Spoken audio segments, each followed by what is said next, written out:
في بهار واحد بس ممكن يغير طعم أكلك من عادي لشغل شيفات محترفين: البابريكا المدخنة من توابل الطنطي. وهقول لك على 3 استخدامات مهمين للبابريكا تستخدميهم في العيد علشان تغيري من طعم أكلك.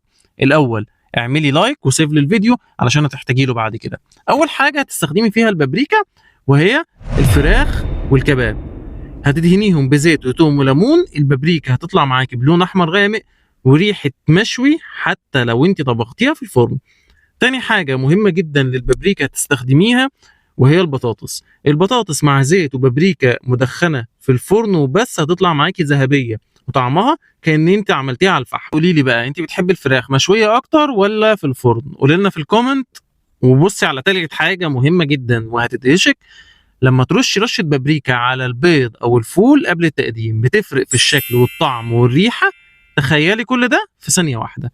تخيلي إن البهار ده بابريكا المدخنة بيعمل معاكي 3 أكلات مميزين. البابريكا المدخنة من توابل الطنطي موجودة دلوقتي عندنا في نوفا تريد في باقة التوابل ال 30 يوم. تقدري إن أنت تطلبيها تستمتعي بأحلى لون بابريكا وطعم مشوي مختلف ومميز مش هتلاقيه غير عندنا وبس. ليه؟ توابل الطنطي بتقدم لك طعم ما يتنساش. وما تنسيش تعملي لي متابعة. أنا أحمد شاكر من نوفا تريد بقدم لك محتوى عن التوابل والمواد الغذائية.